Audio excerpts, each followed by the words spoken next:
60% of packaged products in America have quietly shrunk over the last decade. The price stayed the same, the packaging stayed the same, even the font on the label stayed the same, only the amount inside got smaller. And by the end of this video, you will never look at a grocery store shelf the same way again. Here is what most people believe. They think rising prices are the only way companies pass on higher costs. You see a price go up, you notice it. You complain about it. Maybe you switch brands. That is the story companies want you to tell yourself. They would much rather you never notice anything changed at all. So here is exactly how shrinkflation works. Instead of raising the sticker price, which you would see immediately, a company quietly instructs its packaging team to reduce the fill weight.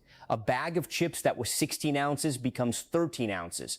A box of cereal that was 19 ounces becomes 16 ounces. The bag looks identical, the box looks identical, the price on the shelf looks identical, but you are getting less. That is the mechanism. It is a price increase in disguise, engineered specifically so your brain does not register it as one.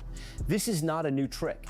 During the inflation crisis of the 1970s, companies discovered that consumers reacted far more emotionally to a price hike than to a size reduction. Psychologists call this price sensitivity. Companies learned that your brain anchors to the number on the tag, not the ounces on the back of the package. A candy bar that weighed 8 ounces in the 1970s now typically weighs around 1.55 ounces. That is not a typo. The same candy bar, 80% smaller over 50 years. Nobody rioted. Barely anyone noticed. The term shrinkflation was formally coined by The Economist in 2015, but the practice had been running quietly in corporate boardrooms for generations. What changed after 2015 is that the acceleration got dramatic. Raw material costs exploded. A USDA report found that the cost of core ingredients like corn and wheat surged over 30% between 2020 and 2023. Fuel costs, labor costs, and transportation all spiked at the same time. Companies faced a choice: raise the price visibly or reduce the product invisibly. Almost every major food manufacturer chose invisibility.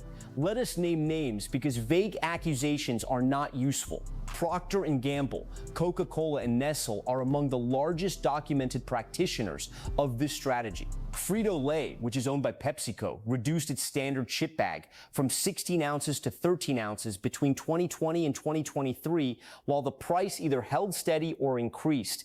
Gatorade dropped its standard bottle from 32 ounces to 28 ounces.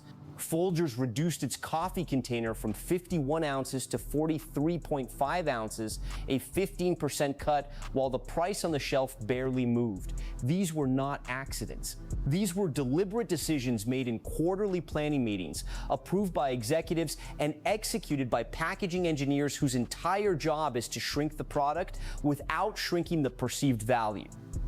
And here is the part that should make you genuinely angry. A Nielsen survey found that 60% of consumers say they are loyal to familiar brands even when they are getting less for the same money. Companies know this, they count on it. Consumer psychologist Dr. Kit Yarrow has documented that emotional attachment to a brand, the nostalgia, the comfort, the habit, actually suppresses the rational part of your brain that would otherwise notice the math does not add up. They are not just exploiting economics, they are exploiting psychology. Specifically your psychology. The cost to real families is not abstract. An average American household could lose up to $1,000 per year across groceries due to shrinkflation. Think about that. $1,000. Not because prices visibly went up, but because the bag quietly got lighter, the bottle quietly got shorter, and the box quietly got narrower. That is money you spent and product you never received. It is a tax with no law behind it and no vote on it. The evidence trail is documented and public. The Bureau of Labor Statistics tracks product sizing data and has confirmed an average reduction of approximately 20% in snack item sizes over the past 2 decades. The UK's Office for National Statistics has published similar findings. Edgar Dworsky, a consumer advocate who runs the website Consumer World, has been photographing and cataloging shrinkflation examples for years. His records show hundreds of products across every major food category that have quietly lost weight while the price held firm or went up. This is not a theory, it is a spreadsheet with receipts. So what can you actually do? First, stop comparing price to price. Start comparing price per ounce. Every major grocery store chain is required by law to display the unit price on the shelf tag, that small number in the corner that almost nobody reads. That number is your weapon. It tells you the real cost regardless of what the package looks like.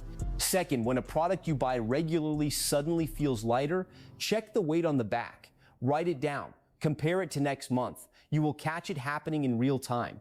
Third, when you catch it, say something publicly, tag the company, leave a review. Companies have reversed shrinkflation decisions before when the backlash was loud enough and specific enough. But here is the final fact, and this is the one that should stick with you. In 2023, several major food companies, including PepsiCo and General Mills, reported record profit margins, even while publicly citing ingredient cost pressures as the reason for shrinkflation. PepsiCo posted a net revenue increase of over 10% in fiscal year 2023. General Mills reported profits up 9%. They told you the bag got smaller because costs went up. What the earnings reports show is that the savings from the smaller bag went straight to the bottom line, not back to you. The cost increase was real, but it was also an opportunity, and they took it. Follow this channel. We find the real reason behind the things you use every day, and we name exactly who is responsible.